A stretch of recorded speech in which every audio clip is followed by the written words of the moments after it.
Crest of Clarity, a life-changing lesson. Introduction. Why do your failures keep slipping through your fingers like water in a storm? I'm Lyrian Vale, and this isn't just a tale, it's a torch to light your path to triumph. Inspired by Crest of Clarity by Kalen Holt, this story of a young dreamer's battle against a cycle of defeat will grip your heart, weave suspense, and unveil a truth to forge your destiny. It's not about fighting harder, it's about fighting smarter. Plus, you'll boost your English fluency with vivid, clear ideas. Grab a notebook, let this spark your resolve. Your next choice could change everything. Ready to rise? Let's dive in. The story.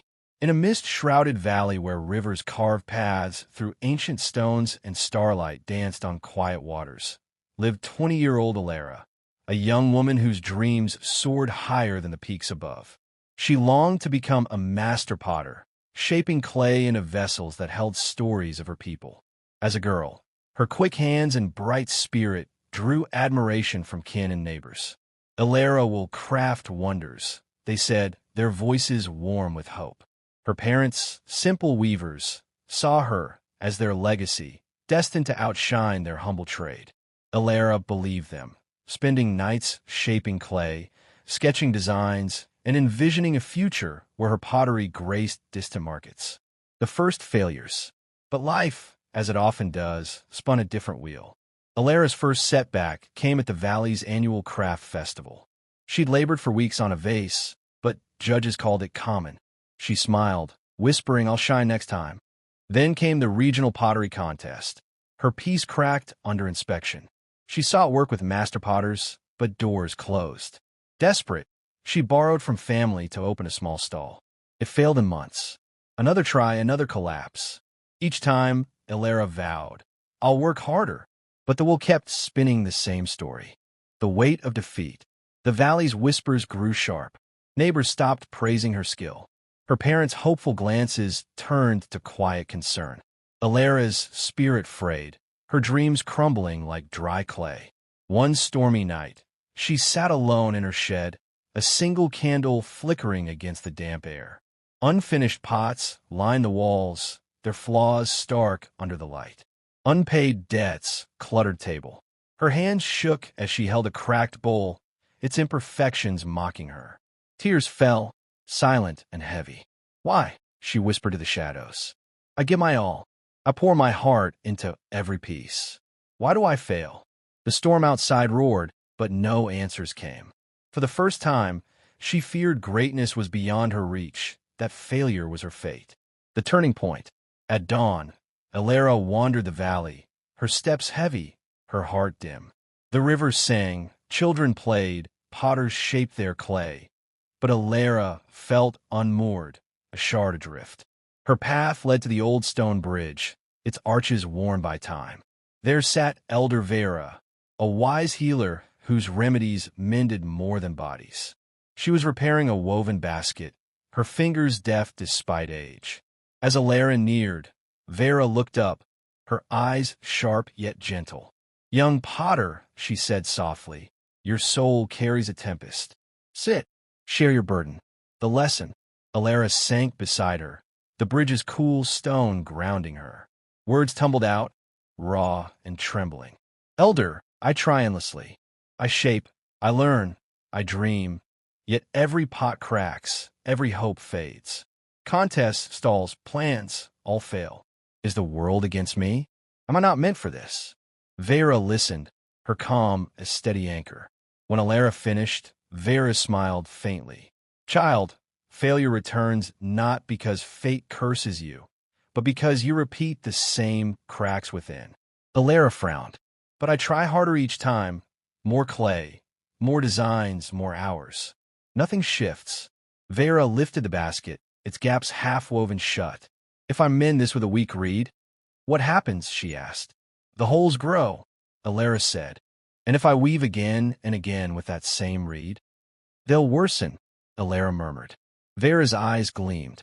"Exactly. You, Alara, are that reed. Your passion, your effort, your time, they fill every pot. But your flaws, haste, distraction, giving up, break them. Until you mend yourself, your work will crumble, no matter how much you pour in. The revelation. Alera's breath hitched. The truth burned like a flame in the dark. Vera drew a small, smooth river stone from her cloak and handed it to her. When you fail, whom do you blame? She asked. Alera paused. The judges, the clay, bad fortune, never myself. Vera's voice grew firm. That's why failure lingers. You change your clay, your designs, your plans, but not your patterns. Procrastination, rushing, quitting when it's hard. Until you heal those, your dreams will slip like water through your hands.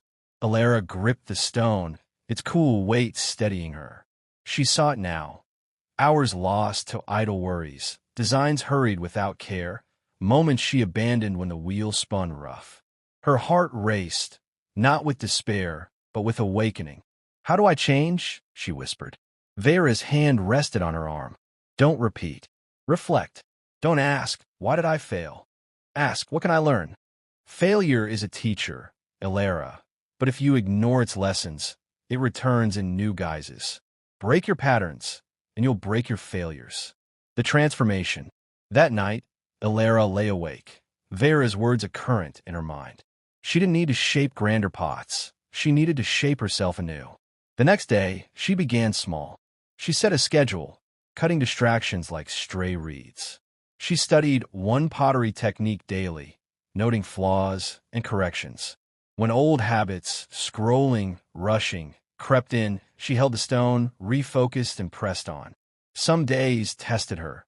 Doubt whispered, but she answered with action, climax and resolution. Months passed. Alera's pots grew sturdier, her designs bolder. Suspense simmered. Would these changes hold? At the Valley's Spring Festival, she entered a simple vase, each curve a testament to daily growth. Heart-pounding, she watched the judges. They lingered, tracing her work. When they named her the Potter's Star, the crowd cheered, her parents wept, but Alera's true victory was within.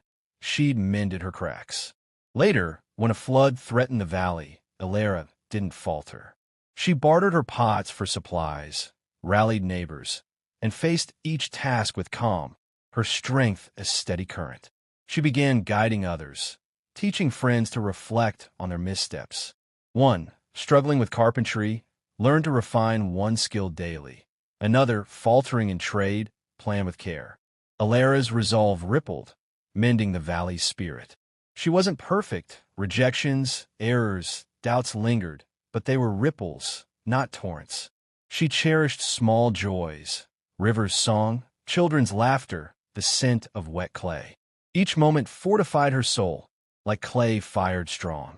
Years later, Alera, now a master potter, stood before apprentices, holding a worn trowel. They leaned in, eager. One choice, to learn from failure. Shape my path, she said. Your flaws aren't your fate, they're your guide. Mend them daily, and you'll mend your life. Her students inspired, crafted vessels that held stories. Alera, once a dreamer lost to failure, became a beacon of clarity. Call to action. This tale burns with truth. Failure isn't your foe. Repeating mistakes is.